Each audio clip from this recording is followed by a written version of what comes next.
लीजिए सुनिए जयशंकर प्रसाद की लिखी कहानी देवदासी। वाचन समीर गोस्वामी का है। यह कहानी पत्रों का एक सिलसिला है। 1 मार्च 25। प्रिय रमेश, परदेश में किसी अपने के घर लौट आने का अनुरोध बड़ी सांत्वना देता है, परंतु अब तुम्हारा मुझे बुलाना एक अभिनय सा है। हां, मैं कटुक्ति करता हूं, जानते हो क्यों? मैं झगड़ना चाहता हूं, क्योंकि संसार में अब मेरा कोई नहीं है। मैं उपेक्षित हूं। सहसा अपने का सा स्वर सुनकर मन में क्षोभ होता है। अब मेरा घर लौट कर आना अनिश्चित है। मैंने के हिंदी प्रचार कार्यालय में नौकरी कर ली है। तुम तो जानते ही हो कि मेरे लिए प्रयाग और बराबर है। अब अशोक विदेश में भूखा न रहेगा। मैं पुस्तक बेचता हूं।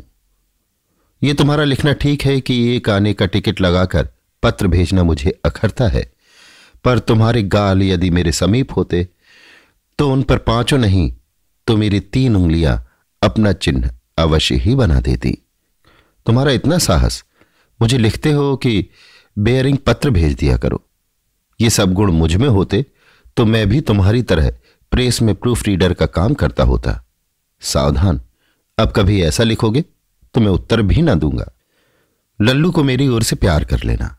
उससे कह देना कि पेट से बचा सकूंगा तो एक रेलगाड़ी भेज दूंगा। यद्यपि अपनी यात्रा का समाचार बराबर लिखकर मैं तुम्हारा मनोरंजन न कर सकूंगा, तो भी ये सुन लो, मैं एक बड़ा पर्व है वहां का देव मंदिर बड़ा प्रसिद्ध है। तुम तो जानते होगे कि दक्षिण में कैसे कैसे दर्शनीय देवालय हैं, उनमें भी ये प्रधान है। मैं वहां कार्यालय की पुस्तकें बेचने के लिए जा रहा हूं। तुम्हारा अशोक। पुनश्च मुझे विश्वास है कि मेरा पता जानने के लिए कोई उत्सुक न होगा, फिर भी सावधान, किसी पर प्रकट न करना। 10 मार्च 25। प्रिय रमेश, रहा नहीं गया। लो सुनो, मंदिर देखकर हृदय प्रसन्न हो गया। ऊंचा गोपुरम, सुदृढ़ प्राचीर, चौड़ी परिक्रमाएं और विशाल सभा मंडप भारतीय स्थापत्य कला के चूड़ांत निर्देशन है। यह देव मंदिर हृदय पर गंभीर प्रभाव डालता है। हम जानते हैं कि तुम्हारे मन में यहां के पंडों के लिए प्रश्न होगा, फिर भी वे उत्तरीय भारत से बुरे नहीं हैं। पूजा और आरती के समय एक प्रभावशाली वातावरण हृदय को भारान्वित कर देता है। मैं कभी कभी एकटक देखता हूं, उन मंदिरों को ही नहीं किंतु उस प्राचीन भारतीय संस्कृति को जो सर्वोच्च शक्ति को अपनी महत्ता, सौंदर्य और ऐश्वर्य के द्वारा व्यक्त करना जानती थी। तुमसे कहूंगा, यदि कभी रुपए जुटा सको तो एक बार दक्षिण के मंदिरों को अवश्य देखना। देवदर्शन की कला यहां देखने में आती है। एक बात और है, मैं अभी बहुत दिनों तक यहां रहूंगा। मैं यहां की भाषा भली भांति बोल लेता हूं। मुझे परिक्रमा के भीतर ही एक कोठरी संयोग से मिल गई है। पास में ही एक कुआं भी है। मुझे प्रसाद भी मंदिर से ही मिलता है। मैं बड़े चैन से हूं। यहां पुस्तकें बेच भी लेता हूं। सुंदर चित्रों के कारण पुस्तकों की अच्छी बिक्री हो जाती है। गोपुरम के पास ही मैं दुकान फैला देता हूं और महिलाएं मुझसे पुस्तकों का विवरण पूछती हैं। मुझे समझाने में बड़ा आनंद आता है। पास ही बड़े सुंदर सुंदर दृश्य हैं। नदी, पहाड़ और जंगल सभी तो हैं। मैं कभी कभी घूमने भी चला जाता हूं, परंतु उत्तरीय भारत के समान यहां के देव विग्रहों के समीप हम लोग नहीं जा सकते। दूर से ही दीपलोक में उस अचल मूर्ति की झांकी हो जाती है। यहां मंदिरों में संगीत और नृत्य का भी आनंद रहता है। बड़ी चहल पहल है। आजकल यात्रियों के कारण और भी सुंदर सुंदर प्रदर्शन होते हैं। तुम जानते हो कि मैं अपना पत्र इतना सविस्तार क्यों लिख रहा हूं? तुम्हारे कृपण और संकुचित हृदय में उत्कंठा बढ़ाने के लिए मुझे इतना ही सुख सही। तुम्हारा अशोक। 17 मार्च 25। प्रिय रमेश, समय की उलाहना देने की प्राचीन प्रथा को मैं अच्छा नहीं समझता। इसलिए जब वो शुष्क मांसपेशी अलग दिखाने वाला, चौड़ी हड्डियों का अपना शरीर लठिया के बल पर टेकता हुआ चिदंबरम नाम का पंडा मेरे समीप आकर अपनी भाषा में उपदेश देने लगता है तो मैं घबरा जाता हूं। वो समय का एक दुर्दृश्य चित्र खींचकर अभाव और आपदाओं का उल्लेख करके विभीषिका उत्पन्न करता है। मैं उनसे मुक्त हूं। भोजन मात्र के लिए अर्जन करके संतुष्ट घूमता सोता हूं। मुझे समय की क्या चिंता है, पर मैं ये जानता हूं कि वही मेरा सहायक है, मित्र है। इतनी आत्मीयता दिखलाता है कि मैं उसकी उपेक्षा नहीं कर सकता। आहा, एक बात तो लिखना मैं भूल ही गया था, उसे अवश्य लिखूंगा, क्योंकि तुम्हारे सुने बिना मेरा सुख अधूरा रहेगा। मेरे सुख को मैं ही जानूं, तब उसमें धरा ही क्या है, जब तुम्हें उसकी डाह न हो। तो सुनो। सभा मंडप के शिल्प रचनापूर्ण स्तंभ से टिकी हुई एक उज्ज्वल श्याम वर्ण की बालिका को अपनी पतली बाहुलता के सहारे घुटने को छाती से लगाए प्रायः बैठी हुई देखता हूं। स्वर्ण मल्लिका की माला उसके जूड़े से लगी रहती है। प्रायः वो कुसुमाभरण भूषिता रहती है। उसे देखने का मुझे चस्का लग गया है। वो मुझसे हिंदी सीखना चाहती है। मैं तुमसे पूछता हूं कि उसे पढ़ाना आरंभ कर दूं। उसका नाम है पद्मा। चिदंबरम और पद्मा में खूब पटती है। वो हरनी की तरह झिझकती भी है, पर न जाने क्यों मेरे पास आ बैठती है। मेरी पुस्तकें उलट पलट देती है। मेरी बातें सुनते सुनते वो ऐसी हो जाती है जैसे कोई अलाप ले रही हो, और मैं प्रायः आधी बात कहते कहते रुक जाता हूं। इसका अनुभव मुझे तब होता है जब मेरे दृष्टिपथ से वो हट जाती है। उसे देखकर मेरे हृदय में कविता करने की इच्छा होती है। ये क्यों? मेरे हृदय में सोता हुआ सौंदर्य जाग उठता है। तुम मुझे नीच समझोगे और कहोगे कि अभागे अशोक के हृदय की स्पर्धा तो देखो, पर मैं सच कहता हूं, उसे देखने पर मैं अनंत ऐश्वर्यशाली हो जाता हूं। हां, वो मंदिर में नाचती और गाती है, और भी बहुत सी हैं, पर मैं कहूंगा वैसी एक भी नहीं। लोग उसे देवदासी पद्मा कहते हैं। वे अधम है, वो देवबाला पद्मा है, वही अशोक। 28 मार्च 25। प्रिय रमेश, तुम्हारा उलाहना निस्सार है। मैं इस समय केवल पद्मा को समझ सकता हूं, फिर अपने या तुम्हारी कुशल मंगल की चर्चा क्यों करूं? तुम उसका रूप सौंदर्य पूछते हो, मैं उसका विवरण देने में असमर्थ हूं। हृदय में उपमाएं नाचकर चली जाती हैं, ठहरने नहीं पाती कि मैं लिपिबद्ध करूं। वो एक ज्योति है जो अपनी महत्ता और आलोक में अपना अवयव छिपाए रखती है। केवल तरल, नील, शुभ्र और करुण आंखें मेरी आंखों से मिल जाती हैं।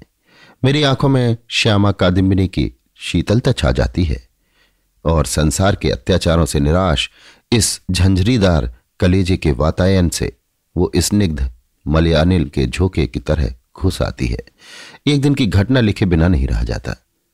मैं अपनी पुस्तकों की दुकान फैलाए बैठा था।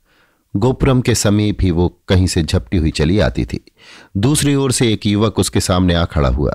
वो युवक मंदिर का कृपा भाजन एक धनी दर्शनार्थी था। ये बात उसके कानों के चमकते हुए हीरे के टप से प्रकट थी। वो बेरोक टोक मंदिर में चाहे जहां आता जाता है। मंदिर में प्रायः लोगों को उससे कुछ मिलता है, सब उसका सम्मान करते हैं। उसे सामने देखकर पद्मा को खड़ी होना पड़ा।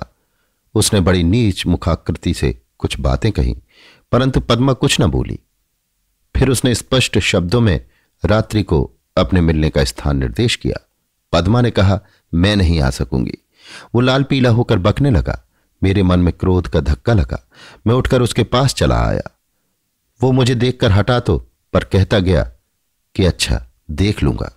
उस नील कमल से मकरंद बिंदु टपक रहे थे। मेरी इच्छा हुई कि वो मोती बटोर लूं। पहली बार मैंने उन कपोलों पर हाथ लगाकर उन्हें लेना चाहा। आह, उन्होंने वर्षा कर दी। मैंने पूछा, उससे तुम इतनी भयभीत क्यों हो? मंदिर में दर्शन करने वालों का मनोरंजन करना मेरा कर्तव्य है। मैं देवदासी हूं। उसने कहा, यह तो बड़ा अत्याचार है। तुम क्यों यहां रहकर अपने को अपमानित करती हो? मैंने कहा, कहां जाऊं? मैं देवता के लिए उत्सर्ग कर दी गई हूं। उसने कहा, नहीं नहीं, देवता तो क्या, राक्षस भी मानव स्वभाव की बलि नहीं लेता। वो तो रक्त मांस से ही संतुष्ट हो जाता है। तुम अपनी आत्मा और अंतःकरण की बलि क्यों करती हो? मैंने कहा, ऐसा ना कहो, पाप होगा, देवता रुष्ट होंगे। उसने कहा, पापों को देवता खोजें, मनुष्य के पास कुछ पुण्य भी है पद्मा, तुम उसे क्यों नहीं खोजती हो? पापों का ना करना ही पुण्य नहीं। तुम अपनी आत्मा की अधिकारिणी हो, अपने हृदय तथा शरीर की संपूर्ण स्वामिनी हो। मत डरो, मैं कहता हूं कि इससे देवता प्रसन्न होंगे, आशीर्वाद की वर्षा होगी। मैंने एक सांस में कहकर देखा कि उसके मस्तक में उज्ज्वला आ गई है। वो एक स्फूर्ति का अनुभव करने लगी है। उसने कहा, अच्छा तो फिर मिलूंगी। वो चली गई। मैंने देखा कि बूढ़ा चिदंबरम मेरे पीछे खड़ा मुस्कुरा रहा है। मुझे क्रोध भी आया, पर कुछ न बोलकर मैंने पुस्तक बटोरना आरंभ किया। तुम कुछ अपनी सम्मति दोगे? अशोक। 1 अप्रैल 25। रमेश, कल संगीत हो रहा था। मंदिर आलोकमाला से सुसज्जित था। नृत्य करती हुई पद्मा गा रही थी, नाम समेतम वृत्त संकेतम वादयते मृदु वेणुम। ओह, वे संगीत मदिरा की लहरें थी। मैं उनमें ऊब चूब होने लगा। उसके कुसुम आभरण से भूषित अंगलता के संचालन से वायुमंडल सौरभ से भर जाता था। वो विवश थी, जैसे कुसुमिता लता तीव्र पवन के झोंके से रागों के स्वर का स्पंदन उसके अभिनय में था। लोग उसे विस्मय विमुग्ध देखते थे, पर न जाने क्यों मेरे मन में उद्वेग हुआ। मैं जाकर अपनी कोठरी में पड़ रहा। आज कार्यालय से लौट जाने के लिए पत्र आया था। उसी को विचारता हुआ कब तक आंखें बंद किए पड़ा रहा, मुझे विदित नहीं। सहसा साएं साएं फुस फुस का शब्द सुनाई पड़ा। मैं ध्यान लगाकर सुनने लगा। ध्यान देने पर जान गया कि 2 व्यक्ति बातें कर रहे हैं, चिदंबरम और रामास्वामी नाम का वही धनी युवक। मैं मनोयोग से सुनने लगा। चिदंबरम, तुमने आज तक उसकी इच्छा के विरुद्ध बड़े बड़े अत्याचार किए हैं। अब जब वो नहीं चाहती तो तुम क्यों से सताते हो? रामास्वामी, सुनो चिदंबरम, सुंदरियों की कमी नहीं, पर न जाने क्यों मेरा हृदय उसे छोड़कर दूसरी ओर नहीं जाता। वो इतनी निरीह है कि उसे मसलने में आनंद आता है। एक बार उससे कह दो मेरी बात सुन ले, फिर जो चाहे करे। चिदंबरम चला गया और उसकी बातें बंद हुई। और सच कहता हूं, मंदिर में मेरा मन प्रतिकूल होने लगा।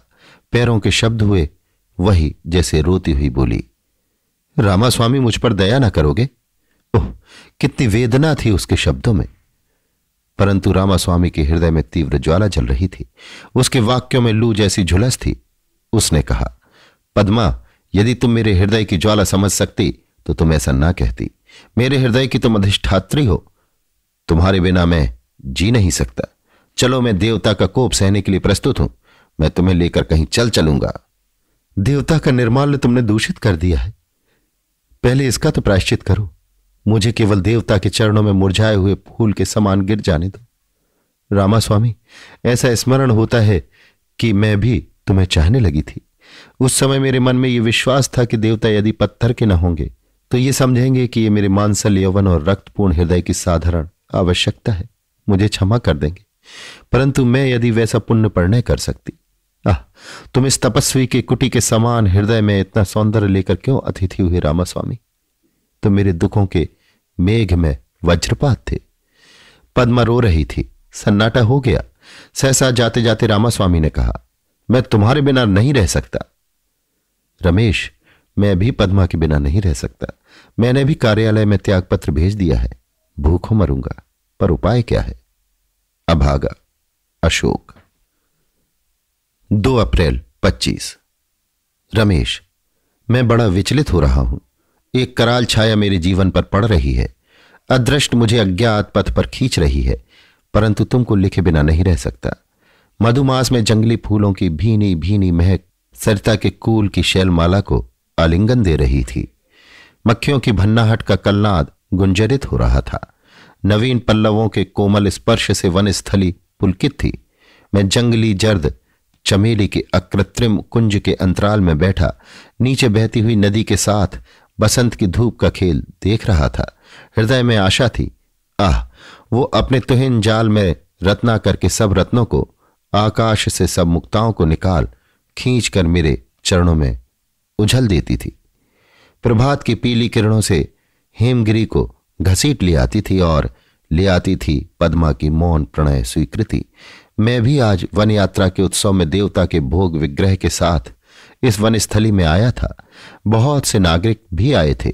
देव विग्रह विशाल वटवृक्ष के नीचे स्थित हुआ और यात्री दल इधर उधर नदी तट के नीचे शैलमाला, कुंजों, गहवरों और घाटियों की हरियाली में छिप गया। लोग आमोद प्रमोद पान भोजन में लग गए। हरियाली के भीतर से कहीं पिकलू, कहीं क्लारिनेट और देवदासियों के कोकिल कंठ का सुंदर स्वर निकलने लगा। वो कानन नंदन हो रहा था और मैं उसमें विचरने वाला एक देवता। क्यों? मेरा विश्वास था कि देव बाला पद्मा यहां है। वो भी देवग्रह के आगे आगे नृत्य गान करती हुई आई थी। मैं सोचने लगा, वो समय भी आएगा जब मैं पद्मा के साथ एकांत में कानन में बिचरूंगा। वो पवित्र, वो मेरे जीवन का महत्तम योग कब आएगा? आशा ने कहा, उसे आया समझो। मैं मस्त होकर वंशी बजाने लगा। आज मेरी बांस की बांसुरी में बड़ा उन्माद था। वंशी नहीं, मेरा हृदय बज रहा था। चिदंबरम आके मेरे सामने खड़ा हो गया। वो भी मुग्ध था। उसने कभी मेरी बांसुरी नहीं सुनी थी।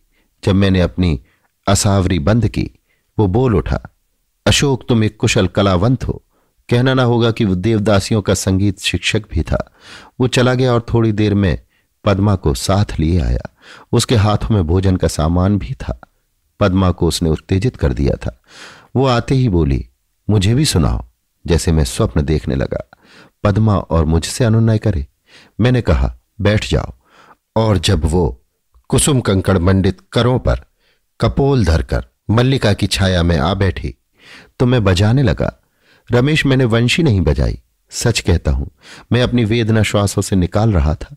इतनी करुण, इतनी स्निग्ध। मैं ताने ले लेकर उसमें स्वयं पागल हो जाता था। मेरी आंखों में मदविकार था। मुझे उस समय अपनी पलकें बोझ मालूम होती थी। बांसुरी रखने पर भी उसकी प्रतिध्वनि का सुहाग वन लक्ष्मी के चारों ओर घूम रहा था। पद्मा ने कहा, सुंदर, तुम सचमुच अशोक हो। वन लक्ष्मी पद्मा अचल थी। मुझे एक कविता सूझी। मैंने कहा, पद्मा में कठोर पृथ्वी का अशोक, तुम तरल जल की पद्मा। भला अशोक के राग भक्त के नव पल्लवों में पद्मा का विकास कैसे होगा? बहुत दिनों बाद पद्मा हंस पड़ी। उसने कहा, अशोक, तुम लोगों की वचन चातुरी सीखूंगी, कुछ खा लो। वो देती गई, मैं खाता गया। जब हम लोग स्वस्थ होकर बैठे तो देखा चिदंबरम चला गया है। पद्मा सिर नीचे किए अपने नखों को खुरच रही है। हम लोग सबसे ऊंचे कगारे पर थे। नदी की ओर ढालवा पहाड़ी कगार था। मेरे सामने संसार एक हरियाली थी। सहसा रामास्वामी ने आकर कहा, पद्मा, आज मुझे मालूम हुआ कि तुम उत्तरी दरिद्र पर मरती हो। पद्मा ने छलछलाई आंखों से उसकी ओर देखकर कहा, रामास्वामी, तुम्हारे अत्याचारों का कहीं अंत है? सो नहीं हो सकता। उठो, अभी मेरे साथ चलो। ओह नहीं, तुम क्या मेरी हत्या करोगे? मुझे भय लगता है। मैं कुछ नहीं करूंगा। चलो, मैं इसके साथ तुम्हें नहीं देख सकता। कहकर उसने पद्मा का हाथ पकड़कर घसीटा। वो कातर दृष्टि से मुझे देखने लगी। उस दृष्टि में जीवन भर के लिए किए गए अत्याचारों का विवरण था। उन्मत्त पिशाच सदृश बल से मैंने रामास्वामी को धक्का दिया और मैंने हतबुद्धि होकर देखा। वो 300 फीट नीचे चूर होता हुआ नदी के खर स्रोत में जा गिरा। यद्यपि मेरी वैसी इच्छा न थी, पद्मा ने आकर मेरी ओर भयपूर्ण नेत्रों से देखा और आवाक। उसी समय चिदंबरम ने मेरा हाथ पकड़ लिया। पद्मा से कहा, तुम देवदासियों में जाकर मिलो। सावधान, एक शब्द मुंह से न निकले। मैं अशोक को लेकर नगर की ओर जाता हूं। वो बिना उत्तर की प्रतीक्षा की मुझे घसीटता ले चला। मैं नहीं जानता कि मैं कैसे घर पहुंचा। मैं कोठरी में अचेत पड़ा रहा। रात भर वैसे ही रहा। प्रभात होते ही तुम्हें पत्र लिख रहा हूं। मैंने क्या किया रमेश? तुम कुछ लिखो, मैं क्या करूं? अधम, अशोक। 8 अप्रैल 25। प्रिय रमेश, तुम्हारा ये लिखना कि सावधान बनो, पत्र में ऐसी बातें अब न लिखना, व्यर्थ है। मुझे भय नहीं, जीवन की चिंता नहीं। नगर भर में केवल यही जनश्रुति फैली है कि रामास्वामी उस दिन से कहीं चला गया है और वो पद्मा के प्रेम से हताश हो गया था।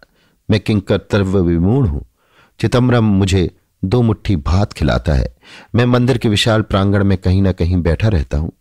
चिदंबरम जैसे मेरे उस जन्म का पिता है, परंतु पद्मा, उस दिन से मैंने उसे गाते और नाचते नहीं देखा। वो प्रायः सभा मंडल के स्तंभ में टिकी हुई दोनों हाथों में अपने एक घुटने को छाती से लगाए अर्ध स्वप्नावस्था में बैठी रहती है। उसका मुख विवर्ण, शरीर क्षीण, पलक अपांग और उसके श्वास में यांत्रिक स्पंदन है। नए यात्री कभी कभी उसे देखकर भ्रम करते होंगे कि वो भी कोई प्रतिमा है, और मैं सोचता हूं कि मैं हत्यारा हूं। स्नेह से स्नान कर लेता हूं, घृणा से मुंह ढक लेता हूं।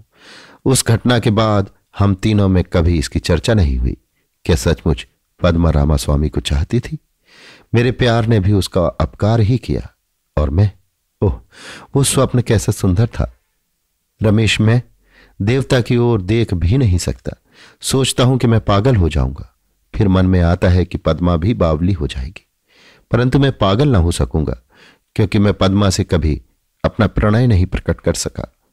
उससे एक बार कह देने की कामना है, पद्मा मैं तुम्हारा प्रेमी हूं।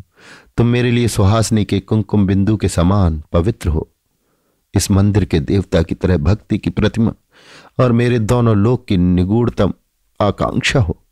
पर वैसा होने का नहीं। मैं पूछता हूं कि पद्मा और चिदंबरम ने मुझे फांसी क्यों नहीं दिलाई? रमेश, अशोक विदा लेता है। वो पत्थर के मंदिर का एक भिखारी है। अब वैसा नहीं कि तुम्हें पत्र लिखूं और किसी से मांगूंगा भी नहीं। अधम नीच अशोक लल्लू को किस मुंह से आशीर्वाद दे? हतभाग अशोक। अभी आप सुन रहे थे जयशंकर प्रसाद की पत्रों पर आधारित लिखी कहानी देवदासी। वाचन समीर गोस्वामी का था।